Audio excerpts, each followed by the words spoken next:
movimentações outras que já aconteceram sem esse nome ou sem o interesse de ser o paradoxo do Foro de São Paulo, mas não podemos desprezar aquilo que já começou, que já frutificou. Algumas pessoas podem entender esse momento como um momento onde deveria ter muita gente, mas tem pouca gente. Onde deveria ter muitos parlamentares, mas tem poucos parlamentares. Onde deveria ter muitos patriotas e religiosos que se reúnem nas praças e lotam as avenidas, mas não estão aqui. Mas isso não faz parte desse contexto. A Bíblia diz que nós não devemos desprezar os dias dos pequenos começos. O Foro de São Paulo faz 26 anos e deve ter sido um começo pequeno entre o Lula e Fidel Castro. E eles entendiam que um dia, 26 anos depois, eles chegariam a um momento épico como esse, onde uma nação como o Brasil, que alimenta 1/3 do mundo, haveria de recebê-los com pompa, ditadores inescrupulosos, negadores da fé, negadores dos direitos, assassinos da moral alheia, esses que matam, homossexuais, que perseguem cristãos, que fecham a igreja. Esse sonho acumulado no coração dessa gente e nunca esconderam, porque eles verbalizaram. A Bíblia diz que a boca fala do que o coração está cheio, e o coração deles sempre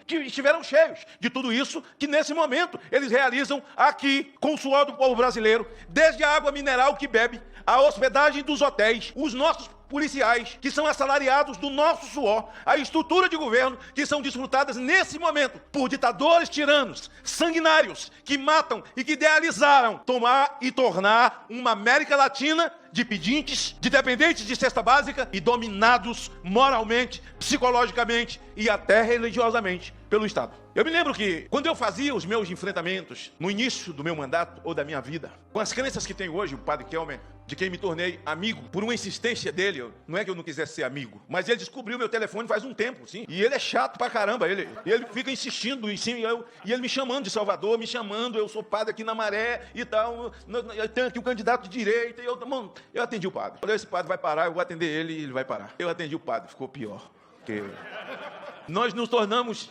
amigos, e aí ele me falava do candidato dele empolgado e querendo um vídeo. Eu dizia, eu não vou gravar, pai, eu não conheço. Mas é assim, mesmo sem conhecer, me atenda, porque nós precisamos nos juntar, padre, mas eu não sei quem é, eu não vou. Não, mas eu gravei o vídeo. E aí o padre me chamou para ir à Maré, porque ele estava fazendo uma grande campanha e o povo era pescador. E eu disse ao padre, posso te dar uma ideia? Ele falou, pode. Eu falei, eu vou discutir o dízimo com você, biblicamente, vou discutir a oferta com você. E aquilo que é anarquizado por aqueles que não confessam a fé no segmento evangélico, e até religiosos, são religiosos praticantes, mas que criticam o dízimo e a oferta. Você é padre, eu quero discutir dízimo e oferta com você, porque você vai melhorar a vida do povo ensinando eles a acreditar no dízimo e na oferta. E o padre passou a me ouvir e nós viramos amigos.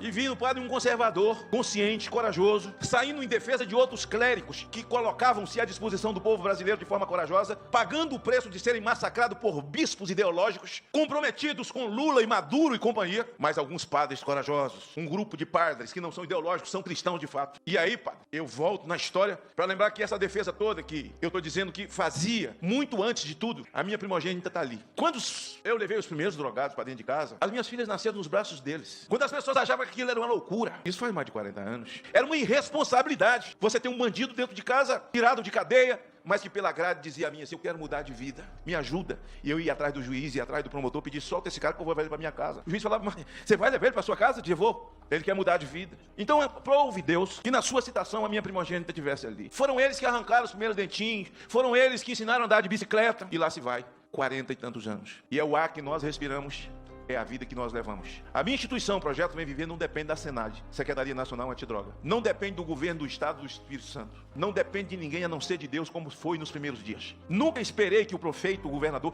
aliás, tenha lutado para que essa Senad chegasse onde chegou hoje, para que as entidades terapêuticas, que esse nome a esquerda quis dar na marra, porque eles não queriam, eles queriam acabar, mas acabaram rotulando como comunidades terapêuticas, porque o que eu gosto é do nome raiz, Casa de Recuperação. Esse é o nome raiz. Eu vi nascer a Fazenda da Esperança, dos católicos. Eu vi a movimentação da Canção Nova. Então nós somos um país que nós não precisamos separar denominações. Nós somos um país majoritariamente cristão. Ponto. Majoritariamente cristão, independente da nossa doutrina. A doutrina nos afasta, mas a vida nos une. E nós passamos muito tempo na defensiva. Quando a esquerda põe as unhas de fora, vem o Foro de São Paulo, e eles decidem que vão chegar ao governo de qualquer maneira, e dizia o Lula, o vídeo está aí, isso não morre. Vai durar 30 anos. Não vai ser de uma hora para outra. Nós temos que começar pelas escolas, pelas pastorais. Ele estava falando em doutrinação. Essa palavra doutrinação virou criminosa para nós, mas é absolutamente democrática para eles. Eles dizem as igrejas estão fazendo doutrinação. É isso mesmo. Escola dominical é para doutrinar. A célula é para doutrinar. E quanta gente tem vocação, porque vida pública é vocação. O problema é que nós estamos mandando para a vida pública e estamos votando em gente sem a vocação da vida pública. Ele tem a vocação ideológica e uma vocação pessoal, do enriquecimento ilícito. Quando é tão fácil nesse país, principalmente num momento como esse, tudo que eles estão achando de mais maravilhoso é ser bandido no Brasil. Ser bandido no Brasil é ter privilégios. Ser bandido no Brasil é ser glamourizado. Ser bandido no Brasil é ter o seu sigilo guardado. Não poder quebrar o sigilo do seu telefone. Está aí o Adélio Bispo. Não saber nem quem é qual o número do telefone dos advogados milionários. De um cara que é preso, esfaqueia um presidente da República, que aliás agora está sendo julgado e possivelmente será condenado por não ter cometido o crime. Estamos numa sequência de condenados. Dilma condenada por crime de responsabilidade fiscal. O Lula condenado por assaltar a nação. E Jair Bolsonaro crucificado por ter amado a nação. Dias difíceis, onde todos nós somos conclamados, chamados, compungidos a nos encolher. E dizer o que eu digo para mim algumas vezes. Será que não é hora de parar? Eu não sou a placatória do mundo. Não sou a palmatória do mundo. Eu não vou mudar o mundo sozinho. E eu falo para mim, tenha calma. Amém.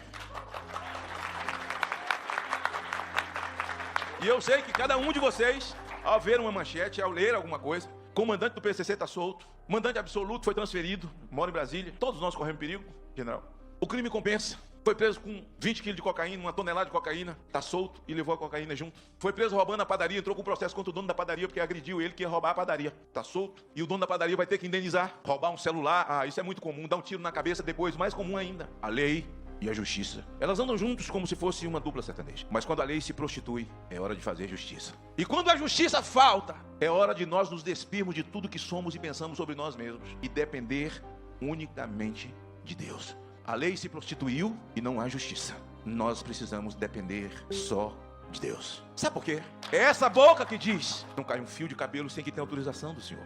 A nossa boca. Não cai uma folha de uma árvore sem quem tenha autorização dele. Ele é Senhor, Ele é soberano. A gente fala isso em dias festivos, em dia de sol, céu de brigadeiro. Mas quando a adversidade vem, parece que nós nos esquecemos disso. Eu tenho ido não demais, eu queria ir todo dia, mas quem mais vai sou eu. Outros que já foram sabem da experiência. Quando eu entro na colmeia, eu entro com o coração apertado, na papuda com o coração apertado. Chego lá, sou assaltado por um sentimento de força.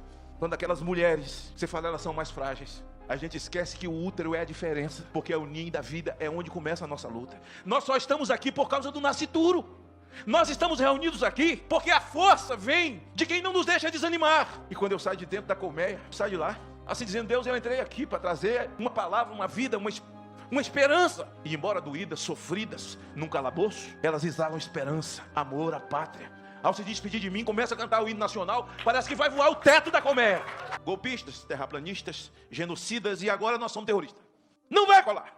É por isso que tem muita esperança nessa CPI, embora essa loucura de não querer investigar nada. Mas a minha esperança é de que ao investigar, nós encontremos alguém que tenha pelo menos o nível de César de Batiste. Aí terá terrorista, sim, que queimou criança viva, depredou patrimônios, que destruiu pai, mãe, filhos que viram pai e mãe em chamas diante de si e que foi tornado um cidadão inocente no Brasil. Como dizer que alguém que canta o hino nacional, que abre a boca e diz porque ele vive e posso crer no amanhã, virou terrorista? Isso faz parte de um recolhimento que nós fizemos em parte do tempo. Quando abrimos mão da política, é preciso entender, padre, que quem não faz política sofre política. Nós abrimos mão da política, espiritualizamos tudo, abrimos mão do enfrentamento. Eu me lembro quando o bispo Rodovalho, com o Hilton, criaram o FENASP. Eu sei porque eu sou um dos que mais viajei, porque por conta da CPI do narcotráfico, eu havia construído um nome no Brasil. E nós começamos a nos reunir Brasil afora com pequenos grupos. Isso aqui é uma grande multidão. E foi do FENASP. Quem é fruto do FENASP? O senador Girão. Girão vivia levantando cartaz, vivia no meu gabinete, contra as drogas, contra o aborto. Ninguém sabia quem era aquele homem simplório, mas um empresário de valor que gerava emprego,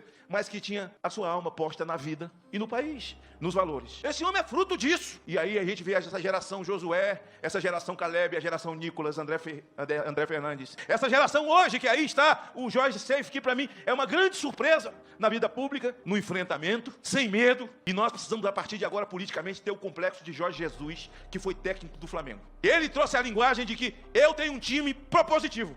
Meu time propõe o jogo. O futebol brasileiro era um futebol reativo antes dele. Fica todo mundo aqui atrás e espera até a chance de ganhar por uma bola. Hoje dá gosto ver até a Série B jogar, porque todos os times são propositivos, eles aprenderam. Nós precisamos ser propositivos. Nós precisamos parar o país porque alguém entrou com uma proposta que o governo tem que distribuir calcinha para trans. A gente tem que entrar com uma proposta dizendo que é crime distribuir roupa íntima para trans. A gente fica só aqui esperando vir a pancada para depois a gente reagir. Nós temos que propor o jogo. E nós nos acostumamos a viver nas cordas no ringue.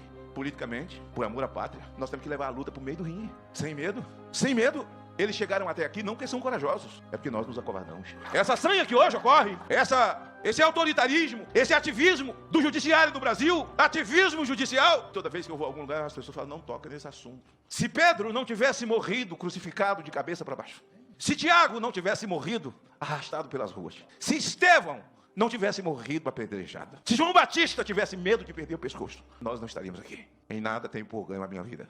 Somos convocados, ainda que sejamos só 300. Mas os 300 de Gideão era muito mais do que isso. Quando tinha 10 mil, ele já achava que era pouco. Gideão falou, é pouca gente, 10 mil. Como é que vamos para a guerra com 10 mil? Mas no final ficou com 300. É assim que estamos nos sentindo. Uma nação sitiada já. Não é que saiu um presidente e entrou outro presidente, não. É mudança de regime mesmo. E está claro, à luz do dia. 2 pilares. Destruir a economia. Tem 5 meses. A economia desse país já não existe mais. Desemprego, desemprego, empresa fechou, quebrou, quebrou, empresa fechou, quebrou, desemprego, desemprego, aluga-se, fechou. É assim que o Brasil já está vivendo. Destrói tudo!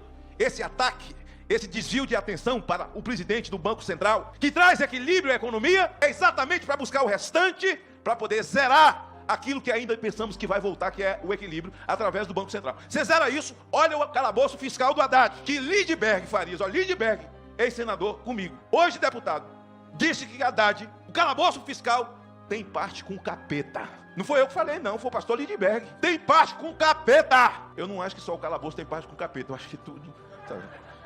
E todos. O setor de serviço vai ser taxado em 42%. Setor de serviço, a ponta dele é a pessoa que vende coxinha na praia, vende picolé. 42%. E o segundo pilar ser destruído. Eles vieram para a superfície, não tem mais nada escondido. Atacar as pautas conservadoras, atacar as pautas de família, de valores e princípios. Juntamente, eles juntaram de uma vez, atacar a propriedade privada. Enquanto eles atacam as pautas conservadoras, o MST toca o terror nas nossas terras produtivas, onde tem 25% da balança comercial desse país, alimentando 1/3 do planeta. Eles tocam o terror e são chamados de movimentos pacíficos em defesa daquilo que eles têm direito. E a narrativa vai se concretizar com a história de que o Brasil sofreu um golpe. Um golpe com o presidente empossado, com o ex-presidente fora do país, e a única pessoa que nós tínhamos com capacidade para assumir, se o golpe se concretizasse naquele dia, seria a irmã Hilda, que sairia da frente do QG com a Bíblia e viria para assumir o lugar de Jair Bolsonaro. E eu gostaria que vocês levassem isso para o Brasil, que vocês postassem isso. A presidente que poderia ter sido, irmã Hilda. Por pouco não foi.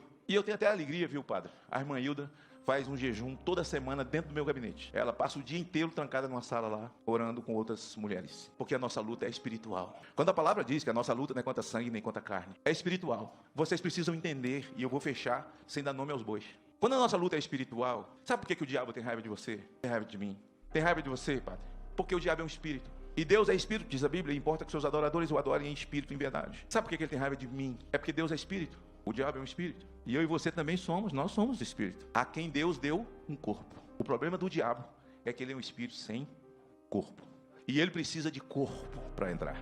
E esses corpos todos estão em movimento nas instituições do Brasil. Estão dando para entender? Nossa luta não é contra sangue nem contra carne, mas contra potestades. Nós estamos vivendo um dia de inversão de valores tamanha, num país que diz que é democrático. Ontem eu tive a oportunidade, me solidarizei na tribuna, fui falar isso na CPMI, o presidente cortou a minha palavra, ser solidário ao jornalista Pavinato. Mais uma vez sou solidário a esse jornalista. É um jornalista como tantos outros, com seus defeitos, desvirtudes e virtudes, é assim que é feito o ser humano. Mas ainda que fosse um de esquerda, eu seria solidário pelo direito de falar, pela liberdade de expressão que nós tanto pregamos, e essa liberdade de expressão não só serve quando é a nosso favor. Olha, se há uma liberdade de expressão e o cara usa expressões que não servem ou que me atingem, a lei está aí, o ordenamento jurídico estava aí, hoje não está mais. Na época da internet ele está nas nuvens, aqui não está. Ordenamento jurídico não existe. Mas se existe, você usa o ordenamento jurídico, você leva o cara lá para a primeira instância e é crime de calúnia, de difamação, isso. Mas agora foi o Pavinato que é conservador. A Jovem Pan tomar a concessão da Jovem Pan. Nós precisamos reagir, não tão somente ser solidários. Se vai tomar a concessão da Jovem Pan, é preciso tomar a concessão de quem faz novela às 8 horas, afrontando a família brasileira, seus valores, expondo as nossas crianças e os seus programas que erotizam criança e continuam com as suas concessões. Mas aquele que fala sobre liberdade, sobre pátria, sobre valores e que diz que a criminalidade tomou conta desse país, desarmar a sociedade é um grande valor porque o bandido continua armado. Eu vi um vídeo de um bandido. Eu fiquei impressionado, onde o Estado falha, onde o Estado sai fora, onde o Estado, de forma combinada consigo mesmo e com sua ideologia, porque isso não é valor de vida, entrega ao crime a vida da sociedade, as ruas e as praças. Quando eles fazem a marcha gay em São Paulo e levam as crianças para a marcha gay. No outro dia saiu um vídeo de um cara, e ele de cara limpa, muito jovem ainda, que estava falando em nome do comando da capital. Primeiro comando, dizendo: vocês são adultos, façam da vida de vocês o que vocês quiserem, mas não toque nas crianças. Sim, não toque nas crianças, porque vai ter cerol. Quando chega para o crime dizer: olha, se as autoridades não deram jeito, se eles não fizeram, e manda quem tem poder. Um vídeo aberto como esse significa que quem tem o poder deu o recado. Eu estou abrindo uma nova CPI para investigar abuso de infantes e adolescentes. Nós estamos diante de um quadro aqui agora, de hoje, de ontem, desse desgraçado que sequestrou uma criança de 12 anos indo para a escola, botou numa mala e levou para estuprar. Nós vamos ficar dizendo: olha, como eu falei, a solidariedade, ela existe, mas qual a ação? Aí tem diversas leis que eu fiz na CPI da pedofilia. Ele será punido, vai sair no bom comportamento. Todo pedófilo sai com bom comportamento, porque não tem criança lá dentro, ele se comporta bem. Nós precisamos de prisão perpétua. Nós precisamos de prisão perpétua para esse desgraçado. Eu entrei com um ofício solicitando a abertura do sigilo do relatório da CPI da pedofilia de 2006 a 2009. E os senhores não têm noção do lixo que tem naquele relatório, padre, que envolve de indoutos a doutores, que envolve de políticos, de religiosos, de falsos pastores, de falsos padres, que na verdade nunca foram padres nem pastores, são criminosos que se valeram do sacerdócio para conquistar a presa, ganhando a confiança da família. E eu quero contar com os senhores, porque a nossa cruzada não é o futuro, esperando que sejam as crianças, porque criança não foi o futuro do Brasil. A gente já falou muito isso. O nosso futuro será... Não é verdade. Nunca foi futuro do Brasil, não será futuro do Brasil. Criança é o presente do Brasil. Ou você cuida do presente, ou nós não teremos futuro. Essa geração pernóstica, perdida, envolvida com a libertinagem da sociedade hoje, que eles pregam as televisões abertas e os ideológicos como liberdade. Essa liberdade que eles pregam não é nada mais, nada menos do que a velha libertinagem. É porque 2 gerações se perderam. Antigamente, os cultos, os almoços e jantares das famílias, quando um filho passava no vestibular, era uma alegria muito grande. Era motivo de festa, de presentes. Hoje é motivo de muita preocupação. Com 3, 4 meses, o que vai virar? O que vai sair de lá? Pelo amor de Deus. E então, em todas as áreas, comecemos a estudar a possibilidade de você entrar no conselho tutelar do seu bairro, de você ser síndico do seu prédio, a possibilidade de você ir para o conselho de saúde do seu município, conselho de segurança do seu estado, conselho disso, daquilo. Nós precisamos ocupar espaço, não existe espaço vazio. Nós reclamamos, eu mesmo sempre reclamei. Pô, subiu de novo o condomínio? De novo? Está fazendo o quê? Mas eu mesmo nunca fui na reunião para saber o que esse síndico está fazendo. É o que nós fazemos com a política no Brasil. Já viram que disputa é para a eleição de conselho tutelar? Não é porque a pessoa tem um preparo e quer cuidar de crianças, muito sim, mas não é porque ele é assessor do vereador e tem um salário bom, e o vereador quer fazer ele conselheiro para eleger ele vereador depois e o outro ser deputado. Olha que a conta dá certo, só nós que não sabemos fazer a conta. Aqui um menino se elege deputado federal, vai muito bem, já está cogitando ser candidato a prefeito. Calma, meu filho, calma, devagar, com andor que o santo é de barro. Cair quebra, anda devagarinho. Anda devagarinho. A gente não entende. Nós precisamos ter unidade. Unidade a cada passo. Porque esse assalto de vaidade não nos levará a lugar nenhum. Nós vivemos 4 anos, me lembro da eleição de 2018, Jair Bolsonaro esfaqueado, eu largo meu estado e vou para o Brasil assumir a campanha. O sonho do povo do Brasil, eu dizia para ele, lá do Nordeste, eu ligava ele na cama e eu falava: se você for gravar alguma coisa, diga: a surpresa virá do Nordeste. Ele falava: por quê? Tá doido, eles são muito fortes aí. O Nordeste, Bolsonaro, o Nordeste não é comunista, o Nordeste não é socialista, esse povo não sabe nem o que é isso. O Nordeste é Padre Cícero Romão, é Frei Damião, o Nordeste é a Assembleia de Deus, o Nordeste é a Igreja Batista, o Nordeste é a Igreja Católica, o Nordeste é o padroeiro da vaquejada. O problema é que eles precisam entender que eles foram laçados pelo Bolsa Família. E o Bolsa Família tem um mecanismo que, veja que coisa, e nós somos muito mais inteligentes. O mecanismo do Bolsa Família, simplório. Você se inscreve no Bolsa Família onde? Na prefeitura. Quem leva você? O vereador, ou o prefeito, ou o líder comunitário. Alguém leva você. É uma pessoa que está acima de você para dizer: olha, se não votar em fulano que o governador mandou, você sai do Bolsa Família. Nós vamos tirar sua família toda. Está ouvindo? Tá. E eu comecei a detectar aquilo. Eles não falam em número aqui, eles ficam calados. Virada aqui, Jair. Porque esse povo é cristão. Acredite, o Brasil é cristão. Naquela eleição, a esquerda perdeu 11 milhões de votos no Nordeste. Jair Bolsonaro venceu as eleições por 11 milhões de votos. Nós só precisamos entender. Mas, quando o Lula disse para Maduro, melhora a tua narrativa. Melhora porque tem que ter uma boa narrativa. E quem faz a narrativa primeiro ganha. Ele fez essa frase. Quem faz a narrativa primeiro ganha. Nós não precisamos da narrativa, nós precisamos insistir com a verdade. E aí eu fui lá e criei o Auxílio Brasil, padre. Eu escrevi aquilo para o presidente. O Auxílio Brasil. Só que não era o nome que eu dei. O nome que eu dei foi Cidadania Brasil. Porque auxílio tem cheiro de esmola.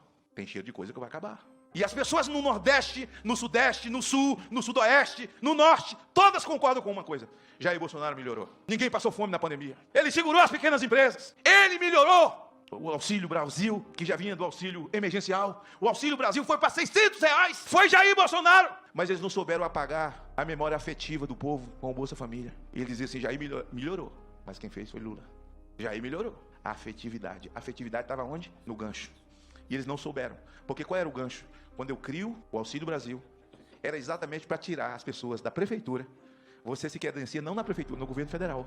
Você recebe direto da Caixa Econômica, na sua conta, no seu nome. Você não precisa pedir prefeito, vereador, você não precisa pedir ninguém, você é um homem livre. Eu dizia, essa é a segunda lei áurea do Brasil. O povo está livre para votar em quem quiser. Mas tiveram dificuldade de explicar esse gatilho de que você agora vai para o governo federal. Você não deve mais para o líder comunitário. Você não deve nada a ele. Ele não tem que gritar, botar o dedo no seu nariz e dizer quem você vai ter que votar. E você pode perder o medo. Então nós precisamos aprender. Eles estão comemorando 26 anos na nossa barba, com o nosso dinheiro, com o nosso suor. Já houve muitos começos. Eu vi o Hilton bem mais novo, no começo da FENASP. Já deu meus 5 minutos?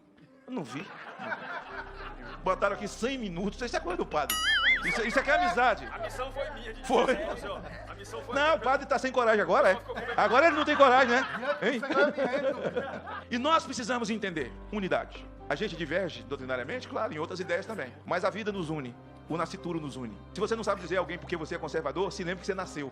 Falei, eu sou conservador por causa do útero da minha mãe. Você já começou a fazer seu discurso. Eu só sou conservador porque eu nasci, não fui abortado. Pronto, você já começou, você já sabe dizer por que você é conservador. Então somos conservadores por causa do útero, por causa do nascituro. E a partir do nascituro, todas as coisas. Me desculpe, eu achei que eu tinha falado 3 ou 4 minutos, estava indo pro quinto, mas... parei em 10. Gente, muito obrigado, Deus abençoe vocês. Vamos em frente, padre. Quando a gente fizer 26 anos, nós estaremos comemorando um país livre. Se nós estivermos vivos, 26 anos dos nossos netos ocupando as cadeiras todas, dos nossos filhos no plenário, coronel, ocupando todas as cadeiras, conservadores com meia dúzia de ideológico acuado, um país plenamente Deus, pátria, família e liberdade.